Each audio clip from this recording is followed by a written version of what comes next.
নমস্কার, high news আপনাদের সকলকে স্বাগত। আমি শ্রীপর্ণা রয়েছে আপনাদের সঙ্গে। শুরু করছি আজকের নিউজ টুডে। বুধবার দিল্লিতে ভোট, আর সেই আবহে প্রয়াগরাজের মহাকুম্ভে ত্রিবেণী সঙ্গমে পুণ্য স্নান সারলেন প্রধানমন্ত্রী নরেন্দ্র মোদী। কুম্ভ স্নানের আগে উত্তরপ্রদেশের মুখ্যমন্ত্রী যোগী আদিত্যনাথের সঙ্গে নৌকা বিহারও করেছেন প্রধানমন্ত্রী। দিল্লিতে ভোটের দিনে প্রয়াগরাজে মহাকুম্ভে প্রধানমন্ত্রী নরেন্দ্র মোদী ডুব দিলেন সঙ্গম ঘাটে। ত্রিবেণী সঙ্গমে পুণ্য স্নান সারলেন তিনি। প্রধানমন্ত্রীর পরনে ছিল গেরুয়া জ্যাকেট এবং কালো ট্র্যাক প্যান্ট। রুদ্রাক্ষের মালাও ছিল তার হাতে। কুম্ভ স্নানের আগে উত্তরপ্রদেশের মুখ্যমন্ত্রী যোগী আদিত্যনাথের সঙ্গে নৌকা বিহারও করলেন প্রধানমন্ত্রী।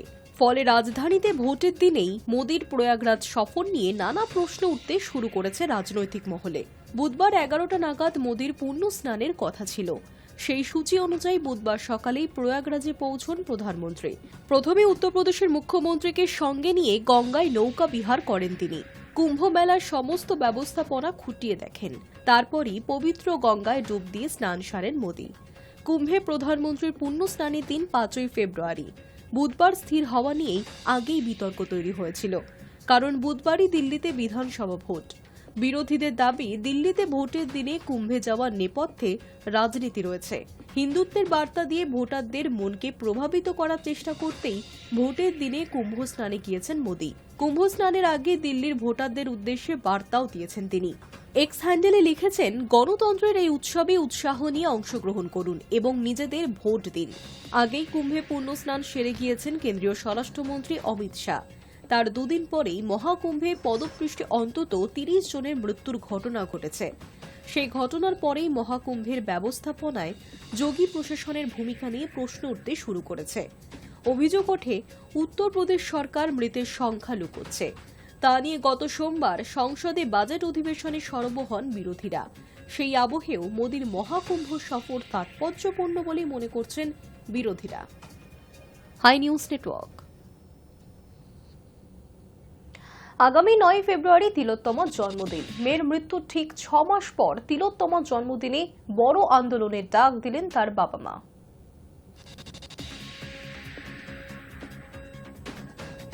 সময় ঠিক 6 মাস। গত বছরের 9 আগস্ট নৃশংসভাবে খুন করা হয়েছিল তাদের মেয়েকে, আর 9 ফেব্রুয়ারি তিলোত্তমার জন্মদিন। মেয়ের মৃত্যুর ঠিক 6 মাস পর তিলোত্তমার জন্মদিনে বড় আন্দোলনের ডাক দিলেন তার বাবা মা। সাধারণ মানুষকে রাস্তায় নামার আহ্বান জানালেন। গত বছরের 9 আগস্ট আরজিকরে সেমিনার হল থেকে তিলোত্তমার দেহ উদ্ধার হয়। ধর্ষণ খুনে ধৃত সিভিক ভলেন্টিয়ার সঞ্জয় রায়কে আমৃত্যু কারাদণ্ড দিয়েছে শিয়ালদা আদালত। কিন্তু তিলোত্তমার বাবা মার অভিযোগ, এই খুনের সঙ্গে শুধু সঞ্জয় একা জড়িত নন, আরও একাধিক ব্যক্তি জড়িত রয়েছেন। তাদের বিচারেরও আওতায় আনার দাবি জানিয়েছেন তারা, আর সেজন্য তাদের লড়াই চলবে বলে জানিয়েছেন তিলোত্তমার বাবা এবং মা। আগামী 9 ফেব্রুয়ারি তিলোত্তমার জন্মদিন। তার আগে এক ভিডিও বার্তায় তিলোত্তমার মা বলেন, আমাদের মেয়ের মৃত্যুর ঠিক 6 মাসের মাথায় তার জন্মদিন। 6 মাস কেটে গেলেও আমাদের মেয়ের বিচার এখনো অধরা। 9 ফেব্রুয়ারি আমরা রাস্তায় থাকব। এই 6 মাস সবাই আমাদের সঙ্গে থেকেছেন। আমাদের বৃহত্তর পরিবারের কাছে আবেদন, 9 ফেব্রুয়ারি রাস্তায় নামুন। তাদের মেয়ের বিচারের জন্য আওয়াজ তোলার আহ্বান জানান। মেয়ের মৃত্যুর বিচার না পাওয়া পর্যন্ত তারা যে আন্দোলন থেকে সরে আসবেন না, তা স্পষ্ট করে দিলেন তিলোত্তমার মা।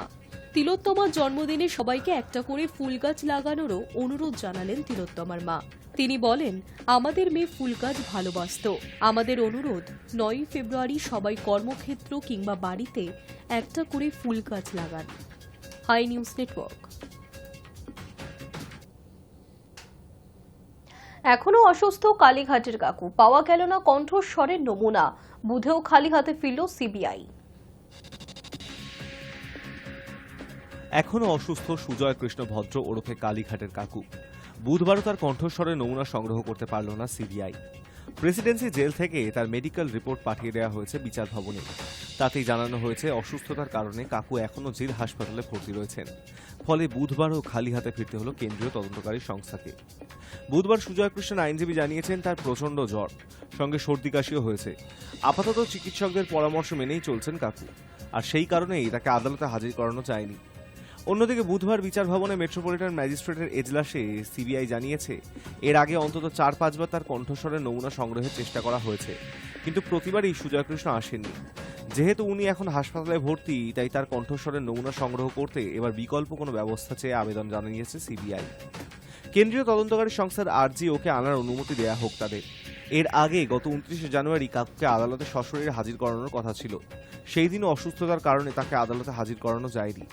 পরবর্তী তারিখ হিসেবে বুধবার যাওয়ার কথা ছিল, তাও হলো না। নিয়োগ দুর্নীতি কাণ্ডে দীর্ঘদিন ধরে জেলে রয়েছেন সুজয় কৃষ্ণ। এর আগে তার কণ্ঠস্বরের নমুনা সংগ্রহ করেছিল ইডি। এবার সিবিআইও সেই নমুনা সংগ্রহ করতে চায়।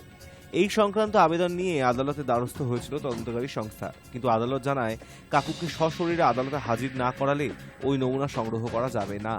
শারীরিক অসুস্থতার কারণে এর আগে বেসরকারি হাসপাতালে ভর্তি ছিলেন সুজয় কৃষ্ণ। গত 20 জানুয়ারি সেখান থেকে ছুটি পেয়ে আবার প্রেসিডেন্সি জেলে ফেরেন তিনি, কিন্তু এখনও কাকু পুরোপুরি সুস্থ হননি বলেই দাবি। তাই বারবার আদালত থেকে খালি হাতেই ফিরতে হচ্ছে কেন্দ্রীয় তদন্তকারী দলকে। High news network. বুধে দিল্লির ভোটে মোদির মান রক্ষার লড়াই কেজরির আশা আম আদমি। রাহুল কি নির্ণায়ক হতে পারবেন? বিভিন্ন জনমত সমীক্ষা আর সাট্টা বাজারের ইঙ্গিত 5 বছর আগের তুলনায় আসন কমলেও দিল্লিতে টানা তৃতীয়বার ক্ষমতায় আসতে চলেছেন অরবিন্দ কেজরিওয়ালের আম আদমি পার্টি। কিন্তু কেন্দ্রীয় স্বরাষ্ট্রমন্ত্রী অমিত শাহ সহ বিজেপি নেতাদের পাল্টা দাবি, 28 বছর পরে আবার দেশের রাজধানীর দখল নিতে চলেছেন তারা। এই দাবি পাল্টা দাবির মধ্যে বুধবার 70টি বিধানসভা আসনে তাদের রায় দেবেন দিল্লিবাসী। দিল্লির ভোটে পরীক্ষা রাহুল গান্ধী, মল্লিকার্জুন খার্গের কংগ্রেসেরও। তবে ক্ষমতা দখলের নয়, 1 দশক পরে 70 আসনের বিধানসভায় খাতা খোলার। সেই সঙ্গে 1998 থেকে 2013 সাল পর্যন্ত দিল্লির শাসন ক্ষমতায় থাকা শতাব্দী প্রাচীন দলের নেতারা আশা করছেন শেষ বেলায় আপ বিজেপি লড়াইয়ে তারাই নির্ণায়ক হয়ে উঠবেন। সেক্ষেত্রে প্রয়োজনে শর্ত সাপেক্ষ সমর্থন করবেন বিরোধী জোট ইন্ডিয়ার আর এক শরিক আপকে। কোন দলের আশা শেষ পর্যন্ত পূর্ণ হবে তা বোঝা যাবে আগামী শনিবার বৈদ্যুতিন ভোট যন্ত্রের শিলমোহর ভাঙার পরে। বুধবার দিল্লির 58টি অসংরক্ষিত এবং 12টি সংরক্ষিত বিধানসভা আসনে 699 জন প্রার্থীর ভাগ্য নির্বাচন করবেন 1,56,00,000 ভোটার। নির্বাচন কমিশন জানিয়েছে মোট 13,766টি বুথে হবে ভোট গ্রহণ। দিল্লিতে আপ, কংগ্রেস এবং মায়াবতীর বিএসপি 70টি আসনেই লড়ছে। অন্যদিকে বিজেপি প্রার্থী দিয়েছে 68টি আসনে। একটি করে আসন ছেড়েছে এনডিএর 2 সহযোগী জেডিইউ এবং এলজেপিকে। 3 বাম দল পৃথকভাবে 8টি আসনে লড়ছে, সিপিআই 6, সিপিএম 2 এবং সিপিআইএমএল লিবারেশন 2টিতে। সংখ্যালঘু প্রধান 2টি আসন ওখলা এবং মুস্তাফাবাদে লড়ছে তেলেঙ্গানার হায়দ্রাবাদের সাংসদ আসাউদ্দিন ওয়েসির দল নিম। আলাদাভাবে 30টি আসনে লড়ছে বিজেপির সহযোগী অজিত পাওয়ারের এনসিপি। দিল্লির 2টি বিধানসভা কেন্দ্রে এবার চমকপ্রদ লড়াই হতে চলেছে। নয়াদিল্লি কেন্দ্রে আপ প্রধান কেজরিওয়ালের বিরুদ্ধে বিজেপি প্রার্থী করেছে প্রয়াত প্রাক্তন মুখ্যমন্ত্রী সাহিব সিং বর্মার পুত্র তথা প্রাক্তন সাংসদ প্রবেশকে। ওই আসনে কংগ্রেস প্রার্থী করেছে আরেক প্রয়াত প্রাক্তন মুখ্যমন্ত্রী শীলা দীক্ষিতের পুত্র তথা প্রাক্তন সাংসদ সন্দীপকে। অন্যদিকে কালকাজি কেন্দ্রে দিল্লির মুখ্যমন্ত্রী আতিশি মার্লেনার বিরুদ্ধে বিজেপি টিকিটে লড়বেন আরেক প্রাক্তন সাংসদ রমেশ বিধুরি। সেখানে কংগ্রেসের প্রার্থী প্রাক্তন আপ বিধায়ক তথা বর্তমানে মহিলা কংগ্রেসের সর্বভারতীয় সভানেত্রী আলকা লাম্বা। High news network. ভোট দিলেই বিশেষ ছাড় দেওয়া হবে, জানালেন সিটিআই। বুধবার যারা গণতন্ত্রের উৎসবে যারা অংশী হবেন তারা শহরের সমস্ত স্যালো, বিউটি পার্লার, রেস্তোরাঁ, হোটেল, মল, কফি শপ এবং ধাবাতেও মোট বিলের কিছু শতাংশ ছাড় পাবেন। দিল্লির বিধানসভা ভোটের আবহে বড় অফারের ঘোষণা সিটিআইয়ের। বুধবার যারা গণতন্ত্রের উৎসবে অংশী হবেন তারা শহরের সমস্ত স্যালো, বিউটি পার্লারে 20 থেকে 50% পর্যন্ত ছাড় পাবেন। এটা করার একটাই লক্ষ্য, ভোটের হার বাড়ানো। রাজধানীর 500টি স্যালো, বিউটি পার্লারে 6 ফেব্রুয়ারি বৃহস্পতিবার দিল্লির ভোটের ঠিক পরের দিনই এই অফার দেওয়া হবে বলে জানা যাচ্ছে। ফেসিয়াল, হেয়ার কাট, ম্যাসাজ, ডিট অ্যান্ড ট্রিটমেন্ট, শেভিং করালে তারা মোট বিলের ওপরে অনেকটাই ছাড় পাবে। সিটিআই এর চেয়ারম্যান ব্রিজেশ গোয়াল জানান, ভোটারদের ভোটদানে আরও বেশি উৎসাহী করাতেই এই ঘোষণা। স্যালোর পাশাপাশি বিভিন্ন দোকান, রেস্তোরাঁ, হোটেল, মল, কফি শপ ও ধাবাতেও নানা ছাড় দেওয়ার কথা ঘোষণা করেছে সিটিআই। 10% থেকে 50% পর্যন্ত ছাড় দেওয়ার কথা ঘোষণা করা হয়েছে, তবে শর্ত একটাই, ভোট দিতে হবে। প্রসঙ্গত, বুধবার দিল্লির 70টি বিধানসভা আসনে নির্বাচন। সকাল 7টা থেকে ভোট গ্রহণ শুরু হয়েছে। 699 জন প্রার্থীর ভাগ্য পরীক্ষা। 8ই ফেব্রুয়ারি শনিবার ভোটের গণনা। এবারের ভোট শাসক বিরোধী মিলিয়ে সব শিবিরের কাছে বিশেষ তাৎপর্যপূর্ণ। গত ভোটে কেজরির দল 62টি আসনে জয়ী হয়েছে, বিজেপি পেয়েছিল বাকি 8টা, কংগ্রেস একটিও আসন পায়নি। এবার ভোটে জিতলে অরবিন্দ কেজরিওয়াল সরকারের হ্যাট্রিক হবে। সেই রেকর্ড গড়তেই বরিয়া ঝাড়ু পার্টি। অন্যদিকে কেন্দ্রের সরকার বিজেপি হলেও দিল্লির বিধানসভায় তারা এখনো অনেকটাই পিছিয়ে।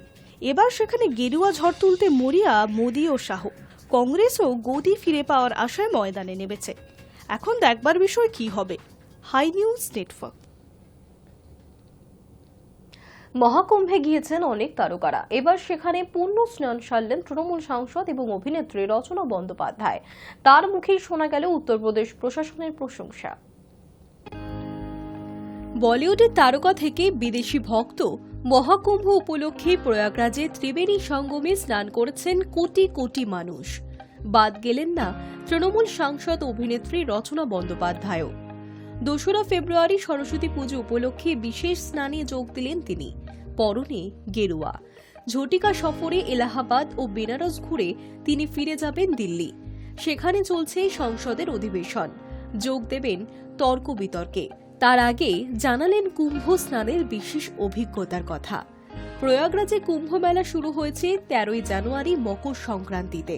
শেষ হবে আগামী 26শে ফেব্রুয়ারি শিবরাত্রির দিন। 7 সপ্তাহ ধরে চলা এই মহামেলা নিয়ে এবার একটু বেশি উৎসাহী ভারতবাসী। একের পর এক তারকা যোগ দিয়েছেন কুম্ভ মেলায়। ঘটেছে অঘটনও।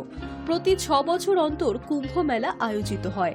12 বছর অন্তর হয় পূর্ণ কুম্ভ। এবার নাকি 144 বছর পর মহাকুম্ভ যোগ তৈরি হয়েছে। নক্ষত্রের অবস্থান মিলিয়ে এই বছর তাই কুম্ভ মেলার বিশেষ গুরুত্ব। হিসেব বলছে বৃহস্পতি গ্রহ একবার সূর্যকে প্রদক্ষিণ করতে সময় নেয় পৃথিবীর হিসেবে 144 বছর। সেই সময় এলে তবেই ঘটে মহাকুম্ভ। এই বিষয়টি নিয়ে প্রথম থেকেই ব্যাপক প্রচার চলেছে। সেই কারণে এবারের মহাকুম্ভে দেশ বিদেশ থেকে পুণ্যার্থীরা আসছেন সঙ্গমে স্নান করতে। দিন কয়েক আগে মৌনী অমাবস্যার বিশেষ তিথিতে পদপৃষ্ট হয়ে মৃত্যু হয়েছে বহু মানুষের। অগণিত মানুষের খোঁজ নেই। সরকারি হিসেব বলছে মৃত্যু হয়েছে মাত্র 30 জন মানুষের, কিন্তু বিরোধীরা তা মানতে নারাজ।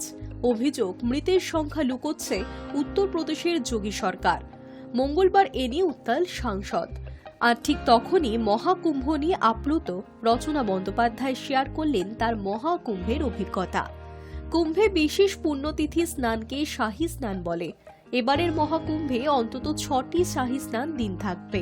এর মধ্যে সবথেকে গুরুত্বপূর্ণ মৌনী অমাবস্যার শাহী স্নান। বসন্ত পঞ্চমীর দিনটিও ছিল শাহী স্নানের দিন। রচনা বন্দ্যোপাধ্যায় জানিয়েছেন, সেই কারণেই পরিকল্পনা করেছিলেন 2রা ফেব্রুয়ারি প্রয়াগে যাবেন। যেমন ভাবা তেমনই কাজ। দিল্লিতে চলছে সংসদ অধিবেশন। সেখান থেকেই তিনি সোজা পৌঁছে যান প্রয়াগরাজে। ত্রিবেণী সঙ্গমে ডুব দিতে গিয়ে খানিক আবেগতাড়িত সাংসদ। যে সময় তার দল সংসদে সুর চড়িয়েছে যোগী সরকারের বিরুদ্ধে, মুখ্যমন্ত্রী মমতা বন্দ্যোপাধ্যায়ও পদপৃষ্ঠের ঘটনায় কটাক্ষ করেছেন উত্তরপ্রদেশ সরকারকে। সে সময় রচনার গলায় শোনা গিয়েছে উত্তরপ্রদেশ প্রশাসনের প্রশংসা। বেজায় খুশি রচনা।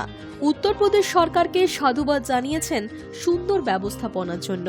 তার কথায় এ এক দারুণ অভিজ্ঞতা। ওখানকার ব্যবস্থাপনা তুলনাহীন। দুর্ঘটনা তো দুর্ঘটনাই, সেটা ঘটেছে, কিন্তু কুর্নিশ জানাবো আয়োজকদের। কোটি কোটি মানুষের শৌচাগার থেকে শুরু করে থাকার ব্যবস্থা, জলে নেমে যাতে কেউ ডুবে না যান সেজন্য সুরক্ষার ব্যবস্থা করা, এ এক বিরাট কর্মযজ্ঞ। একটা দুর্ঘটনা ঘটার পর উত্তরপ্রদেশ সরকার কিন্তু আরও বেশি তৎপর ও সতর্ক হয়ে গিয়েছে। রচনার কুম্ভ স্নানের ভিডিও প্রকাশ্যে এসেছে। পরনে তার গেরুয়া পোশাক, চোখ ছলছল। তার কথায়, ত্রিবেণী সঙ্গমে পিতৃপুরুষের জন্য তর্পণ করতে পেরেছি, এর থেকে ভালো আর কি বা হতে পারে। স্নানের সময় প্রার্থনা করতে গিয়ে বাবার কথা ভেবেই আবেগতাড়িত হয়ে পড়ি।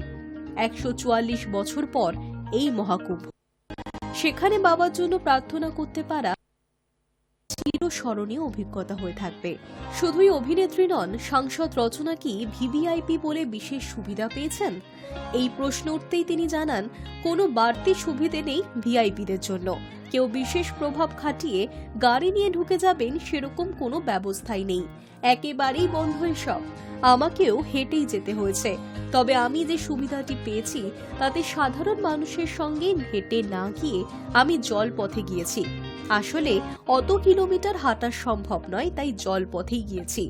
যারা হেঁটে যাচ্ছেন তাদের কিন্তু সুরক্ষার কোনো ঘাটতি নেই। তার কথায় উত্তরপ্রদেশ সরকার সফলভাবে এই বিরাট কর্মকাণ্ডটি করতে পারছে। তবে রচনা এও স্বীকার করেছেন, একটা বাড়তি বন্দোবস্ত করা হয়েছে বিশেষ অতিথিদের জন্য, তবে তার জন্য সাধারণ মানুষের কোনো অসুবিধে হয় না সেটার দিকে নজর রেখেছে সরকার। সমাজ মাধ্যমে বিভিন্ন জায়গায় মহাকুম্ভের বিভিন্ন ভিডিও ভাইরাল হয়েছে, যেখানে অব্যবস্থার ছবি স্পষ্ট হয়ে উঠেছে। যেখানে সেখানে পড়ে মলমূত্র, থাকা খাওয়ার কোনো ব্যবস্থা নেই সাধারণ মানুষের।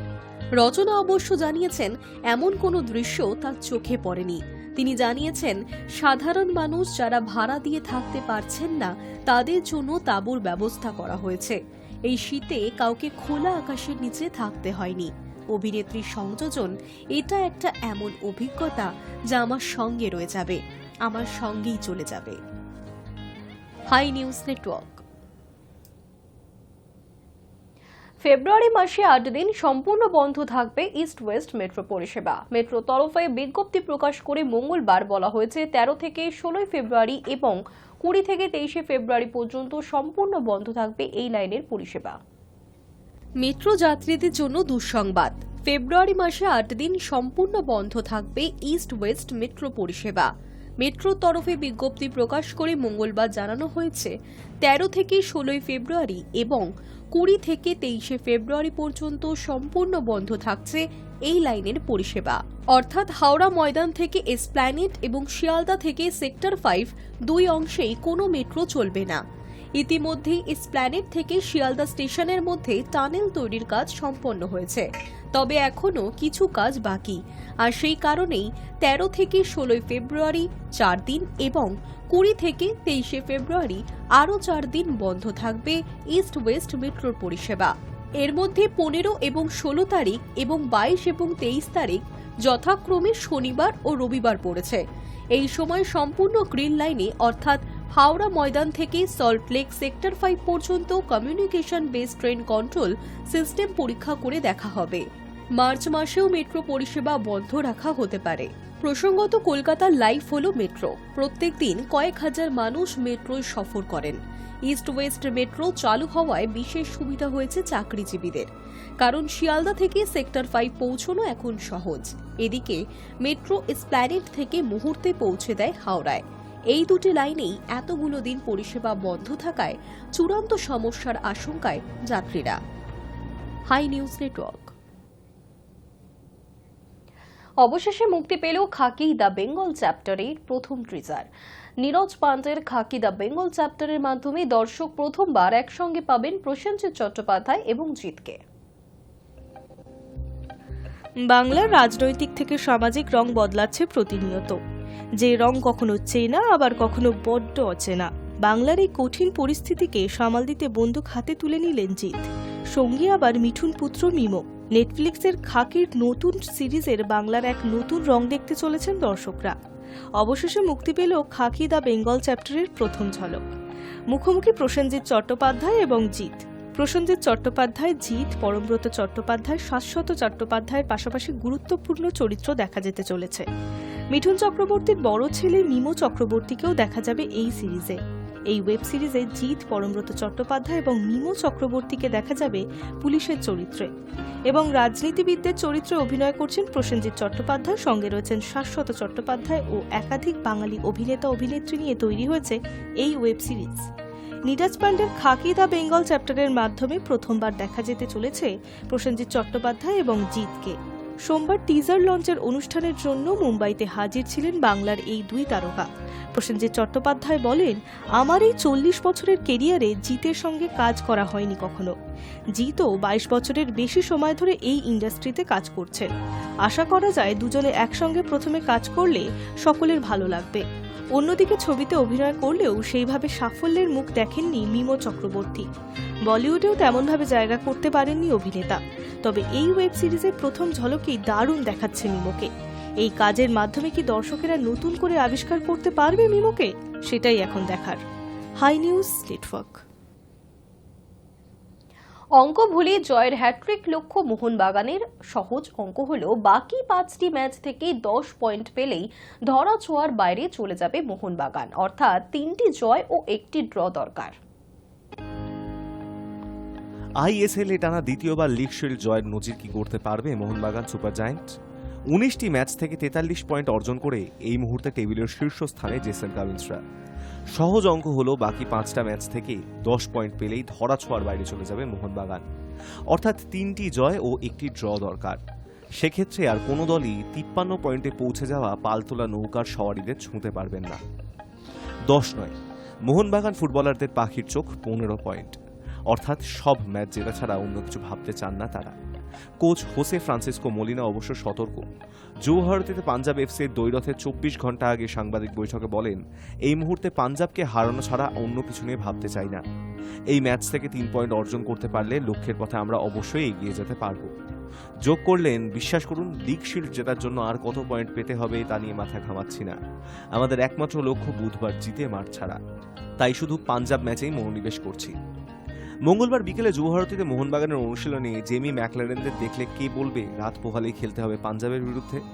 কাঠ সমস্যায় রক্ষণের অন্যতম স্তম্ভ টম অলরেড নেই। একই কারণে খেলতে পারবেন না আপুইয়া।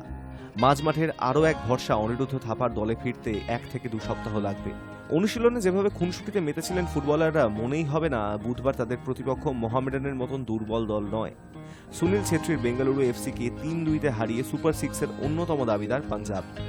মোহনবাগান চলতি মৌসুমে এতটাই শক্তিশালী দল গড়েছে যে প্রতিটি বিভাগেই একাধিক বিকল্প। কোনো একজন ফুটবলার চোট বা কার সমস্যায় ছিটকে গেলেও উদ্বিগ্ন হয়ে পড়েন না মলিনা। আপুইয়া ও অনিরুদ্ধ খেলতে না পারলে দীপক টাংরি, সাহাল, আব্দুল সামাদ, অভিষেক সূর্যবংশী রয়েছেন। আছেন আশিক পুরুনিয়ানো। অলরেডের শূন্যস্থান পূরণের জন্য তৈরি প্রতিশ্রুতিমান দীপেন্দু বিশ্বাস। গুয়াহাটিতে ইস্টবেঙ্গলের বিরুদ্ধে ফিরতি ডার্বিতে শেষ গোল করেছেন অস্ট্রেলীয় বিশ্বকাপার জেমি ম্যাকলারেন। গোল পাচ্ছেন না কামিন্স, দিমিত্রি পেট্রাতসও। কোনো সমস্যা নেই, লিস্টন কোলাসো ও মনবীর সিংরা রয়েছেন।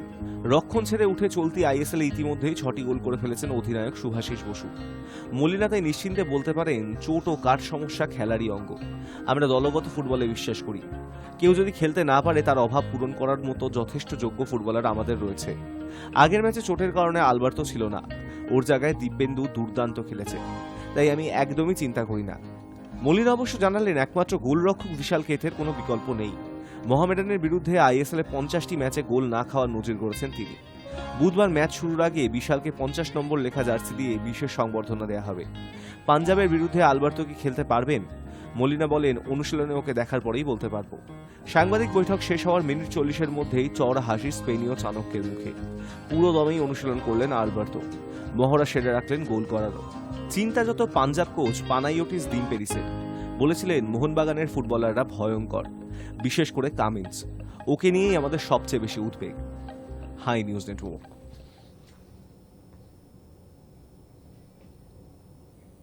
নিউজ টুডে এখনকার মতো এই পর্যন্তই। দেখতে থাকুন হাই নিউজ, নির্ভীক নিরপেক্ষ।